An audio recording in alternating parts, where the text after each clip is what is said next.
Sobat Bundadi, gimana kabarnya? Baik kan? Pasti lagi nungguin jawaban pertanyaan kemarin. Pertanyaan kemarin apa? Ayo. Pertanyaannya, mengapa ternyata kok orang tua saya yang benar? Kembali ke cerita kita di awal ya.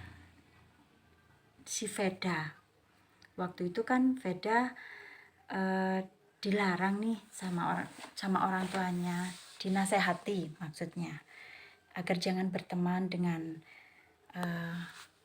temannya yang memakai narkoba itu, karena pastinya orang tua tahu dampak buruk yang akan terjadi jika terus berteman dengan temannya yang pakai narkoba itu. Karena waktu itu Veda tidak mau mendengarkan orang tuanya, dia terus berkuku untuk terus masih berteman dengan si pemakai narkoba ini. Pada suatu hari mereka naik mobil bersama, dan yang mengendarai yang memakai narkoba ini, laki-laki yang memakai narkoba ini. Kemudian tiba-tiba karena dia sedang memakai narkoba, mungkin dia tidak konsentrasi dan tidak fokus pada jalanan, sehingga dia mengendarai mobil itu sangat kencang sekali. Tiba-tiba terjadilah sebuah kecelakaan. Si Veda sama temannya ini menabrak tiang listrik, dan ya mungkin keadaan Veda rasanya sepertinya tidak apa-apa. Tetapi ketika dilihat ternyata jidatnya ini ada luka dalam sekali, sehingga akhirnya si Veda tidak sadarkan diri. Tapi apa yang dilakukan temannya ini? Tiba-tiba dia tahu si Veda mengalami tidak sadar dan ada luka. Justru dia tidak membantu atau menolong si Veda ini, tapi tiba-tiba dia justru malah meninggalkan dan lari dari tanggung jawab. Kemudian karena mungkin si Veda ini ditolong oleh orang-orang yang melihat kecelakaan itu, dibawa ke rumah sakit, dan tiba-tiba orang tuanya datang ke rumah sakit.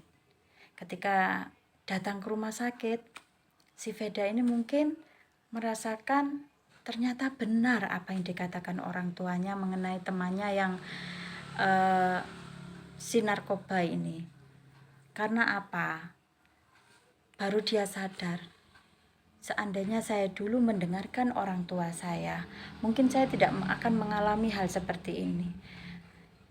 Untungnya dia masih tidak mengalami luka yang berat, meskipun ya masih ada luka di jidatnya ini ya. Bagaimana kalau saat itu nyawanya melayang? Siapa yang akan bertanggung jawab? Dari situ kita akan mengambil pelajaran, apa yang dikatakan dinasehati orang tua itu patut kita dengarkan, karena pasti mereka mempunyai pilihan yang terbaik, nasihat terbaik buat anak-anaknya. Tidak akan mungkin seorang tua akan mencelakai anaknya, itu tidak akan mungkin. Dan pasti orang tua akan memberikan bagaimana dampak-dampaknya pergaulan kita kalau kita memiliki pergaulan yang buruk. Selain itu, Allah juga menyuruh kita, kenapa kita harus menghormati orang tua kita, mendengarkan nasihatnya. Ya karena itu memang perintah Tuhan agar kita melakukannya. Tapi kita akan bertanya lagi, bagaimana kalau orang tua kita tidak akan pernah mengerti kita?